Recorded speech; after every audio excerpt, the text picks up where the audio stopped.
Good morning, YouTube. It is Tuesday, so say February, March 27th, 2012. This is my week 3 gastric bypass update. Apologize if you can't really hear me. It's not early, it's like almost 11, but my throat has been really sore lately, and I will explain why in a second. Get to the numbers, because that's usually what everybody cares about. Week 3 was not good to me, or week 2 leading up to week 3. I don't know how that goes. I have to look at a calendar. But I gained a pound, and I also gained like 2 inches on my waist, like an inch on my thighs, and an inch on my hips. So even the measurements were like, no, you've gotten bigger. Part of me cares, part of me doesn't. I have so much other stuff going on right now. It's kind of the least of my worries, but I'm not going to lie and say it doesn't bother me that I gained weight after having gastric bypass. I'm going to blame the fact that I'm supposed to be getting 68 grams of protein. I'm averaging about 40. My doctor's office said that was okay, but I'm thinking if I increase my protein, it might be better. And just stress, because I'm beyond stressed out. This week has been very, very, very, very, very challenging. I've been fighting dehydration all week. Even right now, I'm extremely thirsty, and I drank 66 ounces of water between midnight and 5 a.m. this morning, and I'm still so thirsty. On top of fighting dehydration, I had my first episode of dumping syndrome, which those of you who don't know what it is basically where you eat something and the food, instead of passing into your intestines slowly like it's supposed to, it just all goes at once, and your body can't handle that. So you feel like, well, for me, the symptoms are extremely nauseous and vomiting, and get a headache, and you're really, really tired, and your stomach just kills you. So I had my first episode with that this week, and then my second, and then my third. So between being completely dehydrated and not getting enough water, even though I'm drinking like Lake Michigan, and not having enough protein, and now I'm also dumping. It's not after everything that I eat, so it's not a stricture, but it's really, really, really aggravating. Like last night, in between bouts, I was like, I should just never eat again. I was getting like so mad, but I kept a little list of everything I had to talk about because I had so much. I did start the Couch to 5K last Monday, and I think and my doctors think that's what started to speed up my dehydration. So I have been banned from doing anything but walking. They don't want me jogging, they don't want me lifting anything, they don't want me dancing, they don't want me doing anything but walking. So, I do my walking and I eat my 6 small meals a day, and I'm averaging between roughly like 500 and 800 calories a day. Getting in a lot of water, doing a lot of protein, considering how much water I have to drink, it's a lot of protein. And I'm just not there. I'm just not there.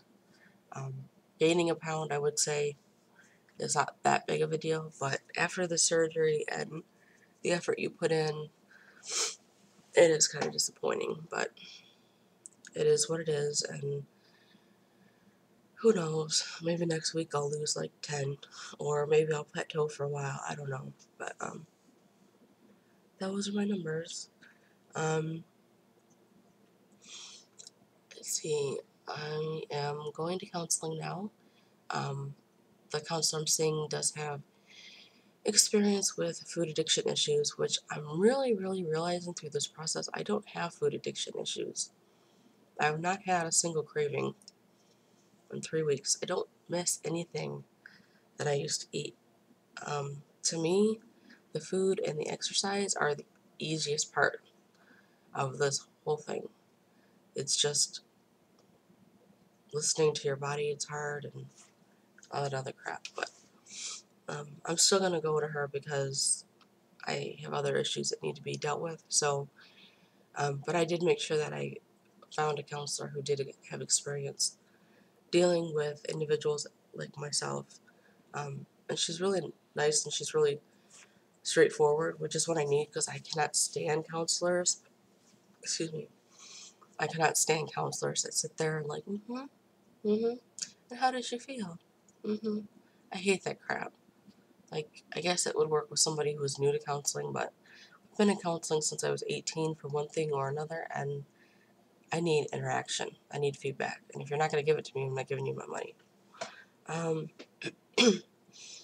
and I guess kind of in addition to the counseling thing, my insurance at work is Cigna, and apparently the American Red Cross bought this entire package of like super benefits, which entitles me to an EAP, which is enhanced,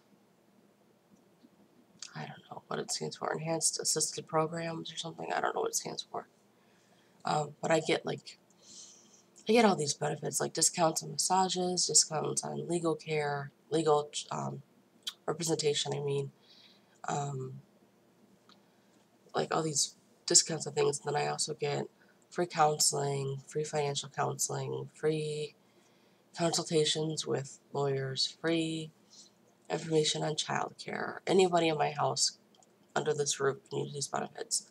So I am using those to go to the counselor, and in addition to that, she sent me this great big, after I've talked to her twice, and she sent me this great big book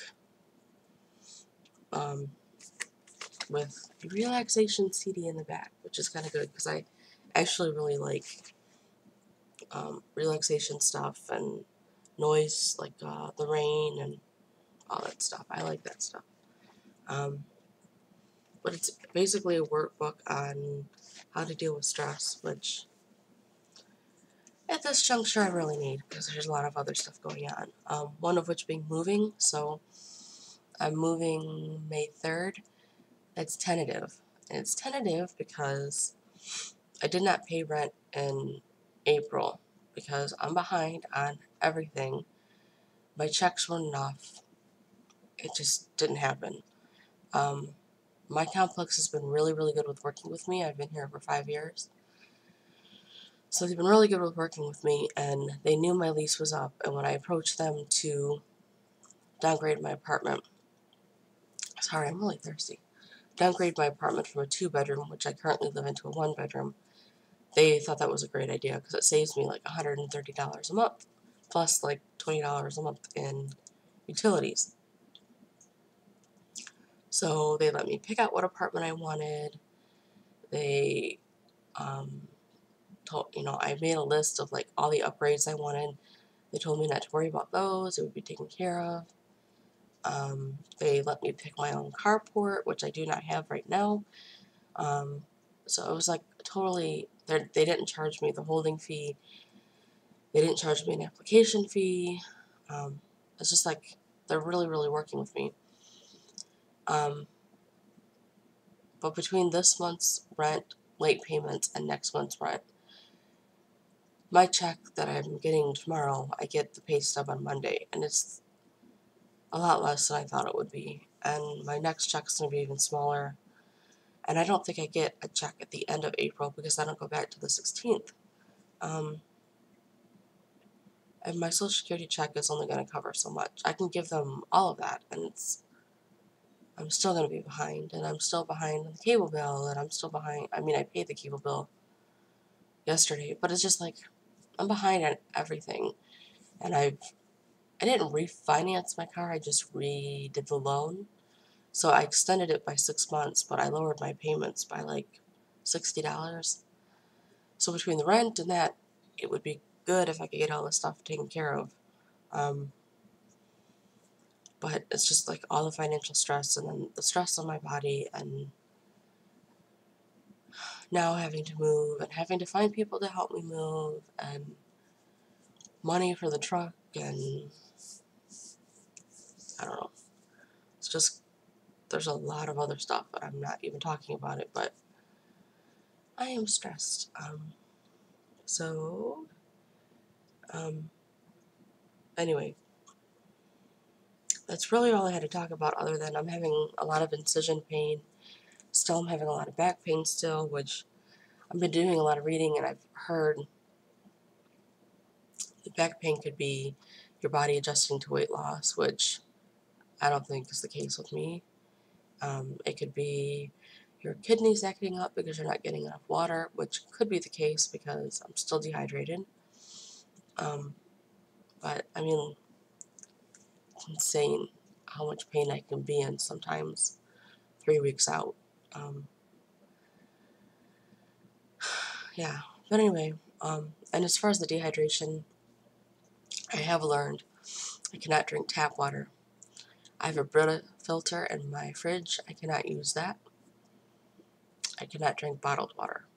The only water that I can drink is smart water, which, hold on, yeah,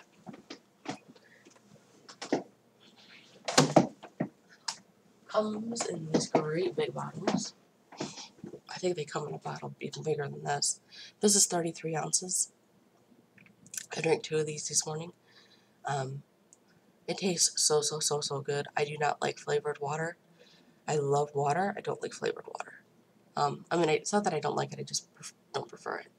And this has electrolytes in it, which is why it's good for dehydration. But that's all I can drink, and these are kind of expensive. You can get a 6-pack for like $9, but that's expensive for water. But that's pretty much all I can drink. I hate Gatorade, so I'm not even going to go there. But I just don't feel well. I'm getting people telling me they can see the weight loss in my face now. I can't really see it. I just feel sick all the time, and I just feel tired all the time. I'm not sleeping well. And fighting the dehydration and being afraid to eat because I don't know what's going to make me sick and what's not. And my number one hatred in life is throwing up. I hate it. And I do it every day. And you would think throwing up every day you would lose weight, and I still gained. So, anyway, my video is long enough. Week 3, not good, but I know it's a process, and I know it'll get better. And I know stress has got to play a big part in all of this, so we shall see. But thanks for watching. I hope you guys are all doing well, and I will talk to you later. Thanks.